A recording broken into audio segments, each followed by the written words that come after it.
Conversations and cheers, but a peaceful night on UT after campus president Greg Fenves' decision to take down the Confederate statues of Robert E. Lee, Albert Sidney Johnston, and John Reagan. Now, former Governor James Stephen Hogg was not a Confederate, was also removed for architectural reasons. Now, Fenves' decision comes a week after the deadly rally in Charlottesville, Virginia.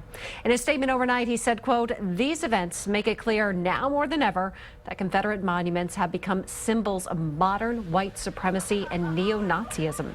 The move has been years in the making, but it fast-tracked after the church shootings in South Carolina in June of 2015. UT's president said he acknowledges the importance of preserving history. He also goes on to say in that statement, quote, "The University of Texas at Austin has a duty to preserve and study history, but our duty also compels us to acknowledge that those parts of our history that run counter to the university's core values, the values of our state and the enduring values of our nation, do not belong on pedestals in the heart of the 40 acres.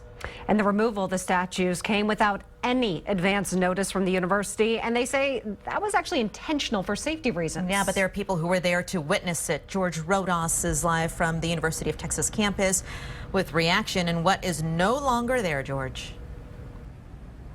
Yeah, good morning. Very quiet so far this morning out here on the UT campus here at the main mall, and you could take a look at where one of those statues used to stand. But as you see, not only was this monument removed, the plaques on the front were also covered up. A lot of people saying they heard about this on social media and ran down here to witness history in the making, as they call it.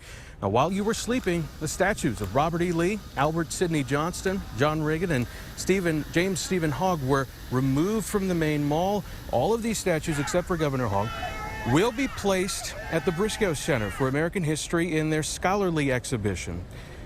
This now means that only the statue of George Washington is the only one that remains here on the main mall. Now, while it was very peaceful out here overnight, nothing like we've seen in other cities where Confederate statues were removed, there were certainly those for and against the removal. This is so historical. I have never been prouder of being a UTX than I am at this moment. This is amazing. This will change the world. This will reverberate around the world. To stand for what's good and true and to stand up against hatred and racism, this is amazing. And so I'll try my best, no matter where I am, to try to stop the erasure of history. Even if you hate Robert E. Lee, even if you hate the Confederacy, you know, at least there's something to be gained by these monuments. That was Mark Peterson, who says you just can't erase history by removing statues, saying that he would hate to see any statues or monuments go down, no matter who they were commemorating, who they were up here representing. UT had set up barricades, anticipating big crowds, perhaps protests, but since it's quiet, they have since taken those barricades down. Back to you. Well, here's a timeline of the decision leading up to the removal of those Confederate statues. In the statement from UT President Greg Fenves, he mentioned that there was a task force that he created after the deadly church shootings in South Carolina. Yeah, he wanted the team to evaluate options on how to address the statues. Task force members were asked to look into three main points.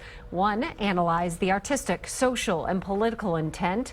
Two, review the previous controversies of the statues on the main mall and look at any similarities from then now. Three, look at the pros and cons for the removal of the statues and the new location, along with how the statues would be used as educational and research tools. We did look into the history of the decision to have the statues on the campus in the first place, and the process actually started all the way back to 1916.